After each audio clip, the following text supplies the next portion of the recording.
Hello, everyone. I hope you are having a phenomenal day, and welcome to my first ever episode of Let's Talk Sports with Samantha O'Connor. I am your host, Samantha, and on this show, we are going to cover any and all sports things where I give my opinion while also providing any breaking news or headlines that there might be. In today's episode, we're going to talk about the upcoming Formula One season and the testing days that have just been completed. So let's get right into it. All right.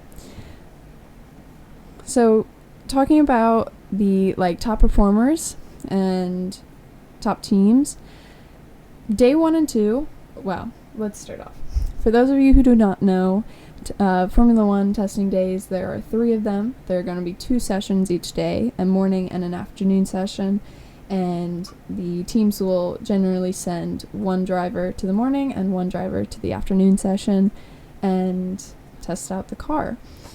Days 1 and 3, I think, generally went like everyone expected it to.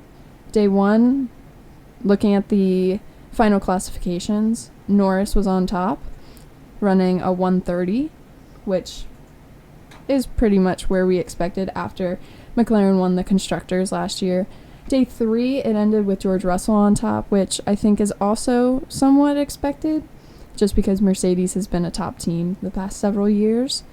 But day 2, I would say, was not expected. Now, again, it's testing. Take it for what you will. It's not always going to mean something. Testing can sometimes be just a little gateway into what the actual car is going to be, but then a lot of times we see something in testing and then the actual season comes around and it is nothing like it.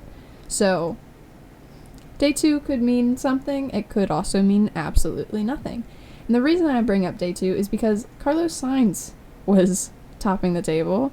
He actually did a quicker time than Lando Norris did, and George Russell set the following day. He's in a Williams this year, which has been a constant midfield team the past several seasons. And last year, I can't really remember testing, so I don't remember where they stood last year, but I think it is a pretty big deal, in my opinion, that he's reaching these numbers already with that car. Because I think going into it, we're expecting them to be barely in the points. I mean, looking at the classifications, Albon went 9th for the day 1. He didn't have a time for the second day, or he came in 3rd for the 3rd day. So, generally, they're looking pretty strong, possibly. And that leads me into the teams that are looking strong right now throughout testing. Obviously, I think McLaren is going to be up there, as well as Ferrari. I think we were all expecting that.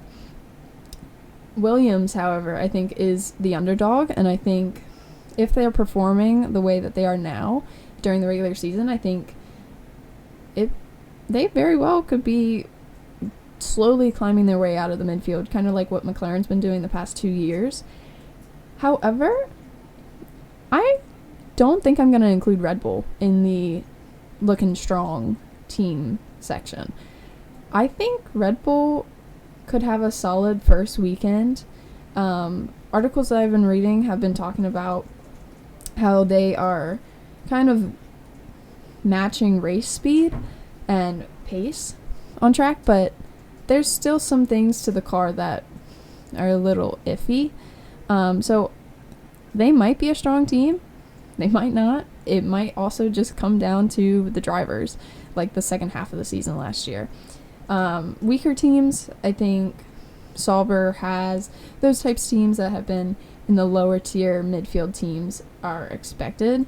I mean, Haas, they ended 19th, 20th for most of the days, for 2 of the 3 days. Ollie Behrman came in last for timing-wise for all of them. Like, I'm not expecting a strong Haas season unless it's, again, like the Red Bull situation. I think it's going to be primarily on the drivers to pull that those cars into points or anything meaningful. When we're talking about the meaning of the testing things. I think they're all kind of, you take it with a grain of salt. I think these times could really mean something and could show off how dominant a car might be, but it can also absolutely mean nothing. So it'll be interesting to see once we get into the season how much the testing times and things that we're seeing right now in testing actually translate on track during races. But time will tell. So speaking of the season, let's talk about some of the front runners for the WCC and the WDC. So let's start with the Constructors' Championship. Last year was McLaren. They brought it back. Oscar Piastri and Lando Norris brought it back to the top, where both of them have said it belongs, which is exciting. I mean, you think of where they were at the beginning of the 2023 season. They were out of points most of the time, and probably DNFing most of the time. So to see them win it last year, it's quite the difference, and I expect them to be just as strong this year. I mean, both of the drivers, Andrea Stella, their team principal, and even Zach Brown, their CEO, have been talking about just the car being strong, and hopefully that's the case. I mean, I think a lot of people enjoyed seeing McLaren back to the top, at least in terms of when you appreciate the work that they've done. I think a lot of people appreciate that. I would also think that Ferrari is going to be in it again. I think it's going to be a tight race down the stretch, like it was this past year between McLaren and Ferrari. I think both of those teams are going to have strong driver lineups that are going to constantly be in points or fighting for wins and bringing in points for the team. I think it's going to be between them. I am iffy when it comes to Red Bull, and I mentioned this earlier, but I think it's going to come down to the drivers. I think the tail end of last year shows the development of the car. Now, obviously, that was the 2024 car, so they could have very much changed everything for 2025. So we haven't gotten a lot of timings from them from testing, so there's not a lot of, we don't have a lot of ideas on how Red Bull is going to be, but I think it's going to fall again solely on Max Verstappen. I think he's going to lead the team into being top 3 or higher. You never know with him. But I think Liam Lawson is going to be another Sergio Perez. I think Lawson is going to be a weakness for Red Bull, just because going based off of when he took over for Daniel Ricciardo last year, he just didn't perform. When he came into, he raced, I think, 1 or 2 races in 23, sometime like that.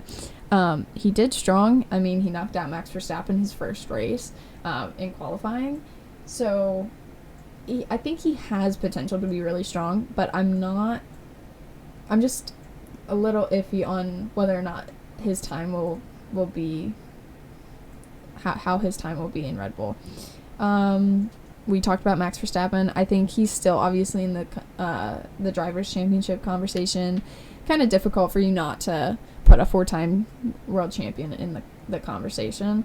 I think, however, the race is going to come down to Lando and Charles Leclerc. I think both are going to be pretty strong. But I think Ferrari's going to have some issues when it comes to Charles and Lewis. I mean, how can you have a 7-time world champion and then you're getting down to the gritty parts of the season where you have to make those team calls about who is going to get the better strategy, who's going to do this? How can you not choose the 7-time champion? I mean, I know Charles is Ferrari's golden boy and has been there for years, but it's Lewis. And if he could win that 8th championship in a Ferrari, I think it'll be an interesting situation that Ferrari has, that's for sure. Now, people have talked about, that I've seen on different social media platforms and whatnot, that Mercedes could actually be a strong team this year. And I think development-wise, the car is going to be strong. I think just based off of how they were going last year, and they were finally, Lewis was winning again after several years of not. George won 2 technically, but disqualified from 1. I think the car, if it has a similar development path to last year's, it's going to be strong. I think the weakness for them is going to be the drivers. Now, George Russell is coming into, his 7th year, I think. And maybe this is just personal bias of not necessarily being his biggest fan, but I think he's going to struggle. I don't know if he's ready for that top driver spot. I think he got lucky with having Lewis there and mentoring him and whatnot, but I think he's going to struggle if he gets to the point where he's not being prioritized, because you have Kimi Antonelli, who is this young kid skipping junior categories, and Mercedes thinks is ready to have him replace Lewis Hamilton. I think it's just going to be an interesting dynamic between them, and I'm intrigued to see where that goes for them. If we're talking about just personal, I'm just going to put out my personal opinion here. I'm a McLaren fan, so I want McLaren to win the WCC, and I want Lando to win the WDC. I didn't mention this earlier. I think Piastri will also be a good WDC finalist. Not sure if he'll be in the top 2 or 3, but I think he definitely will start challenging I think he'll start challenging more drivers that way. Especially after winning the few races he did last year. I think he's coming into the season with a lot of confidence, as well as Norris, that they'll both it'll be between them a lot, which is exciting. I think it's going to be great. Generally speaking, I think this year is going to be one of the most interesting seasons we've had. Last year is going to be tough to beat, because we had 7 or 8 different winners. Now that could have just been, we're coming off of a Max Verstappen dominance year where he won all but 1 race, but I think this year we're going to have 6 rookies, if you include Lawson in that, since he's had a lot of races under his belt, but there's going to be 6 rookies, and not a lot of experience on some of these newer tracks, especially since we're going to have more races this year. It's going to be an interesting season. I can't wait for it. It starts in the next few weeks. So yeah, I'm looking forward to seeing how everything plays out. Yeah, that's about all that I have to cover. It's about all the time that we have for today. So thank you for listening and tuning in. Keep an eye and an ear out for the next episode. It's going to be about spring training. That's currently going on, and there's a lot to discuss about it. A lot going on in the baseball world. So, yeah, again, thank you for joining me, and I will see you next time. Bye!